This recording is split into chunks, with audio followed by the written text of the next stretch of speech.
যে সমস্ত স্বপ্নগুলো অর্থবহ, ইমানদাররা অনেক স্বপ্ন বিভিন্ন বিষয় ইন্ডিকেট করে, অনেক কিছুকে ইঙ্গিত করে, এরকম স্বপ্নগুলোর ভিতরে সাপ দেখা একটা।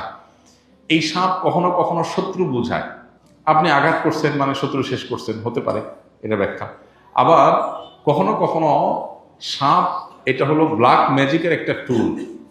স্বপ্নে অতিরিক্ত সাপ দেখা, এটা তার মানে আপনাকে কেউ সেহের বদনজর এগুলো করছে আপনার জন্য, এরকমটা ইন্ডিকেট করে। তো এক্ষেত্রে আপনার করণীয় কি? যেই স্বপ্ন দেখার পর আপনার মনে হবে খারাপ কিছু, ওই স্বপ্ন কারো কাছে বলা নিষেধ ইন্ডিভিজুয়ালি। এই যে এখানে প্রশ্ন দিয়েছেন আপনি, ব্যক্তিকে আমি চিনি না, এটা ঠিক আছে, তো কাউকে বলা নিষেধ, হাদিসে নবী সাল্লাল্লাহু আলাইহি ওয়াসাল্লাম নিষেধ করেছেন। খারাপ স্বপ্ন দেখছে বলে মনে হলে কাউকে বলবেন, আল্লাহর কাছে পানা চাইবে, আল্লাহ এটার ক্ষতি থেকে পানা চাই, বাস এটাই আপনার করণীয়।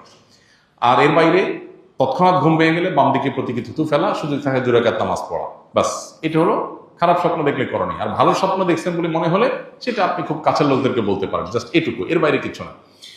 আর যদি রুকিয়া রিলেটেড ইস্যু হয় যে কেউ ব্ল্যাক ম্যাজিক করছে বলে মনে হয়, সকাল সন্ধ্যার দোয়াগুলো গুরুত্বের সাথে পড়েন, তাহলে সেক্ষেত্রে আপনার ব্যক্তিগত আমলের পরিমাণ বাড়ায় দেন এবং শয়তান যাতে আপনাকে ক্ষতিগ্রস্ত করতে না পারে, সেলফ রুকিয়ার যে আইটেমগুলো আছে সেগুলো নিজে নিজে করা শুরু করে দেন।